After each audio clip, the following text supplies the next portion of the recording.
Hello, welcome to simplified science and मैं हूँ दिव्या। तो आज के वीडियो का टॉपिक है डाई हाइब्रिड क्रॉस। लेकिन डाई हाइब्रिड क्रॉस शुरू करें उससे पहले प्लीज़ मेरी आपसे रिक्वेस्ट है कि अगर आपने मोनो हाइब्रिड क्रॉस वाला वीडियो नहीं देखा है तो प्लीज़ पहले उसे देखें, जिससे आपको डाई हाइब्रिड क्रॉस अच्छे से समझ आ सके। तो चलो शुरू करते हैं डाई हाइब्रिड क्रॉस।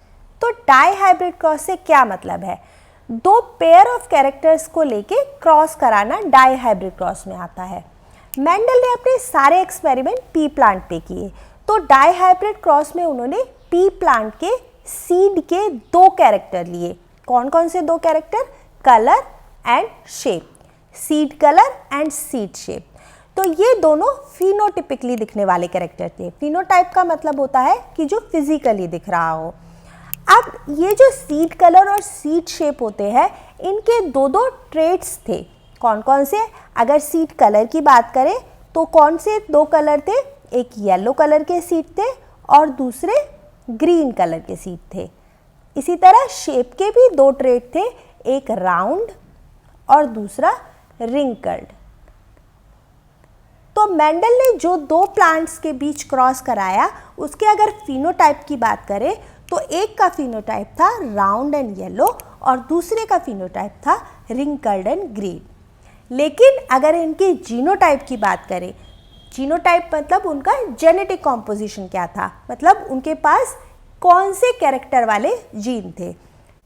तो अब अगर इन दोनों प्लांट्स के जीनोटाइप को देखें तो हम जो कलर वाला कैरेक्टर है उसके दोनों ट्रेट जो हैं येलो और ग्रीन, उसमें येलो को कैपिटल वाई से शो करते हैं और ग्रीन को स्मॉल वाई से। इसी तरह शेप के कैरेक्टर के जो दोनों ट्रेट है उसमें राउंड को कैपिटल आर से और रिंकल्ड को स्मॉल आर से शो करते हैं।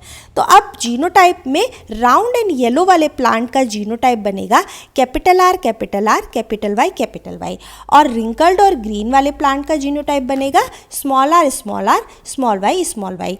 तो हमने यहाँ राउंड एंड येलो को कैपिटल लेटर से शो किया है और रिंकल्ड और ग्रीन को स्मॉल लेटर से, क्योंकि राउंड एंड येलो दोनों ट्रेट्स डोमिनेंट हैं और रिंकल्ड एंड ग्रीन दोनों ट्रेट्स रेसेसिव हैं। तो डोमिनेंट और रेसेसिव से क्या मतलब है कि अगर जीनोटाइप में कोई भी ट्रेट डोमिनेंट होता है तो वो रेसेसिव वाले को शो नहीं होने देता, उसको एक्सप्रेस नहीं होने देता।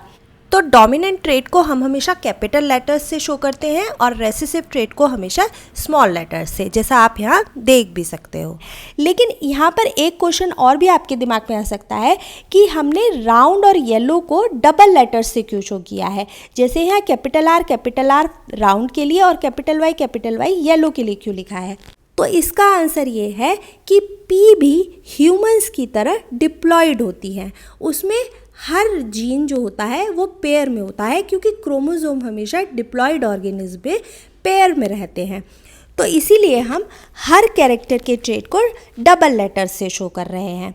तो अब ये जो दोनों प्लांट थे जिनके फिनोटाइप राउंड और येलो और रिंकल्ड और ग्रीन थे, वो मेंडल के डाई हाइब्रिड क्रॉस के फर्स्ट एक्सपेरिमेंट के पेरेंट्स थे। तो इनको लेके फिर मेंडल ने अपना डाई हाइब्रिड क्रॉस का फर्स्ट एक्सपेरिमेंट शुरू किया। तो ये थे पेरेंट, जिन्हें हम P1 भी लिख सकते हैं। तो इनका जीनोटाइप हम पहले भी डिस्कस कर चुके हैं, कैपिटल आर कैपिटल वाई और दूसरे पेरेंट का स्मॉल आर स्मॉल वाई था।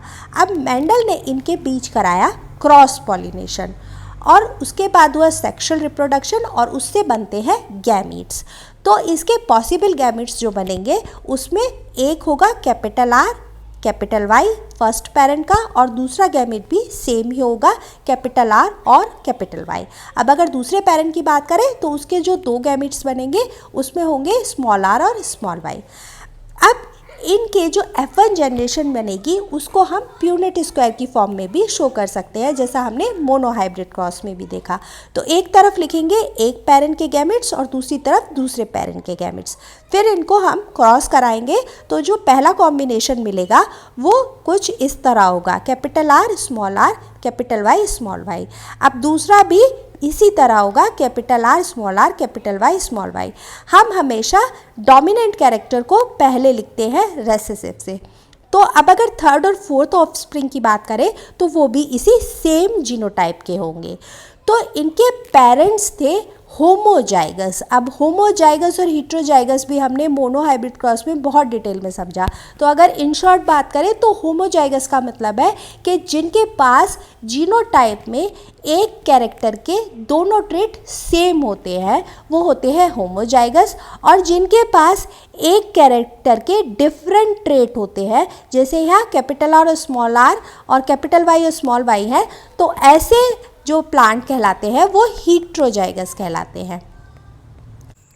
तो अगर इनके जीनोटाइप की बात करें तो ये सारे प्लांट हीट्रोजाइगस थे और इनमें दोनों कैरेक्टर्स के डोमिनेंट ट्रेट भी प्रेजेंट थे और रेसेसिव ट्रेट भी प्रेजेंट थे, जैसा हम यहाँ देख सकते हैं।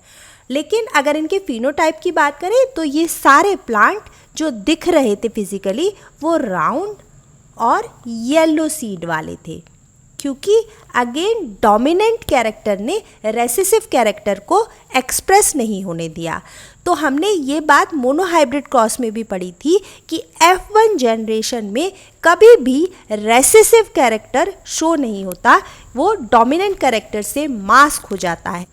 तो यही बात मेंडल ने अपने लॉ ऑफ डोमिनेंस में भी बोली कि अगर जीनोटाइप में कैरेक्टर का डोमिनेंट ट्रेट प्रेजेंट होता है तो वो रेसेसिव ट्रेट को एक्सप्रेस नहीं होने देता। तो ये जो जनरेशन कहलाई ये थी F1 जनरेशन। अब इस F1 जनरेशन के प्लांट्स को लेके मेंडल आगे बढ़ते हैं और उन्होंने फिर इन प्लांट्स के बीच में सेल्फ पॉलिनेशन होने दिया। तो अब अगेन इनमें सेल्फ पॉलिनेशन के बाद होगा सेक्सुअल रिप्रोडक्शन और उससे फिर हमें मिलेंगे गैमीट्स। लेकिन इस बार गैमीट्स आपको बहुत ध्यान से समझने हैं, क्योंकि मेंडल ने जब अपने डाइहाइब्रिड क्रॉस को कंक्लूड किया तो इसी गैमीट फॉर्मेशन के बारे में भी डिस्कस किया।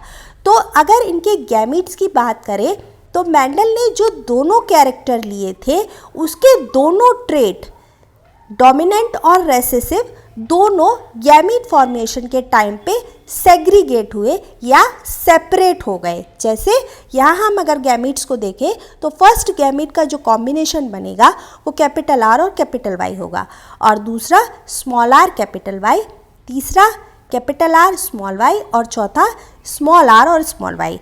मतलब दोनों कैरेक्टर्स के चारों ट्रेट, दोनों कैरेक्टर्स कौन कौन से थे?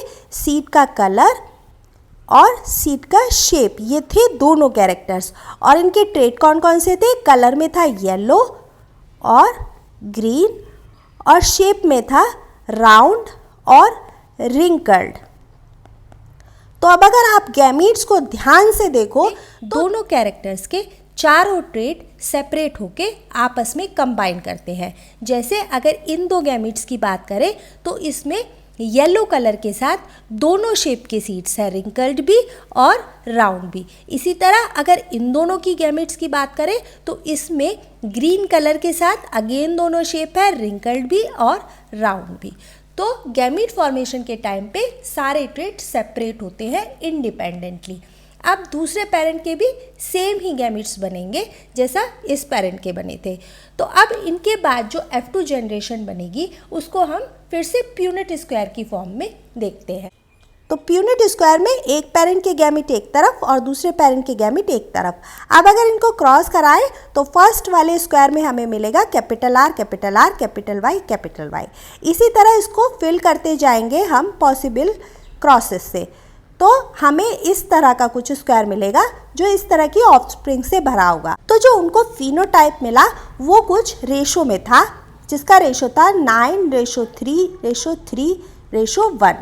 तो इसमें जो 9 प्लांट्स थे वो थे राउंड एंड येलो। जैसा आप येलो कलर से जितने भी मैंने शो किए वो आप देख सकते हो राउंड एंड येलो के हैं। तो राउंड एंड येलो में दोनों डोमिनेंट ट्रेट प्रेजेंट है कैरेक्टर्स के। तो अब अगर दूसरे प्लांट की बात करें तो जो मैंने रेड कलर में दिखाए हैं वो है राउंड एंड ग्रीन। तो राउंड एंड ग्रीन भी 3 प्लांट्स मिले थे, क्योंकि उसमें राउंड मतलब आर का एक डोमिनेंट कैरेक्टर था और ग्रीन वाला रेसेसिव कैरेक्टर था, मतलब वाई दोनों स्मॉल होंगे और राउंड में एक कैपिटल आर होने पर भी वो कैरेक्टर एक्सप्रेस हो जाएगा। अब तीसरे टाइप के जो थे वो रिंकल्ड और येलो थे। तो सेम थिंग जैसे अभी हमने राउंड की डिस्कस करी, राउंड में था कैपिटल आर, रिंकल्ड में दोनों स्मॉल आर होंगे और येलो जो कि एक डोमिनेंट ट्रेट है एक कैपिटल वाई होने पे भी एक्सप्रेस हो जाएगा। अब रिंकल्ड और ग्रीन जो सिर्फ एक ही प्लांट मिलेगा उसमें दोनों ट्रेट रेसेसिव होंगे। तो ये था इनका फिनोटाइप। अगर जीनोटाइप की बात करें तो कुछ इस रेशो में आपको प्लांट्स मिलेंगे। अगर आपको इनको डिटेल में जानना है तो ये भी मैंने यहाँ लिखे हुए हैं, आप इनको पढ़ सकते हो। अब डाई हाइब्रिड क्रॉस को मेंडल ने क्या कंक्लूड किया वो देखते हैं। तो मेंडल ने अपने डाई हाइब्रिड क्रॉस को एक प्रिंसिपल की फॉर्म में कंक्लूड किया जिसे हम प्रिंसिपल ऑफ इंडिपेंडेंट असॉर्टमेंट के नाम से भी जानते हैं। तो इसमें मेंडल क्या बोले कि अगर हम दो से ज़्यादा कैरेक्टर के इनहेरिटेंस की बात करें तो फर्स्ट जनरेशन में तो डोमिनेंट कैरेक्टर ही एक्सप्रेस होता है, लेकिन उसकी सब्सिक्वेंट जनरेशन्स में गैमीट फॉर्मेशन के टाइम पे सारे कैरेक्टर्स के सभी ट्रेट्स सेपरेट होते हैं और वो नेक्स्ट जनरेशन में अपने आप को एक्सप्रेस कर पाते हैं, वो एक दूसरे पर डिपेंड नहीं होते। इसे ही हम इंडिपेंडेंट असॉर्टमेंट बोलते हैं, मतलब एक कैरेक्टर का एक्सप्रेस होना दूसरे कैरेक्टर पर डिपेंड नहीं है। तो जैसे हमने यहाँ भी देखा कि मेंडल ने दो कैरेक्टर्स लिए थे, सीड के कलर और उसके शेप के। तो कलर के दो ट्रेट थे, ग्रीन और येलो, और शेप के भी दो ट्रेट थे, रिंकल्ड और राउंड। तो F1 जनरेशन में तो सिर्फ डोमिनेंट ट्रेट ही एक्सप्रेस हुआ, लेकिन F2 जनरेशन में गैमीट फॉर्मेशन के टाइम पे ये चारों ट्रेट सेपरेट हुए। तो ये बात हमने गैमीट फॉर्मेशन के टाइम पे भी डिस्कस की थी कि दोनों कैरेक्टर्स के चारों ट्रेट जो है वो सेपरेट होते हैं गैमीट फॉर्मेशन के टाइम पे, और F2 जनरेशन में ये सभी एक्सप्रेस हुए। तो ये था मेंडल का प्रिंसिपल ऑफ इंडिपेंडेंट असॉर्टमेंट जो डाई हाइब्रिड क्रॉस से प्रूफ होता है। आई होप आपको डाई हाइब्रिड क्रॉस अच्छे से समझ में आया होगा। अगर हाँ तो please do like, share and subscribe. अगर किसी और भी टॉपिक पे आपको कोई डाउट है तो आप कमेंट सेक्शन में मुझे बता सकते हैं, मैं उस पर वीडियो ज़रूर बनाऊँगी। Thanks for watching.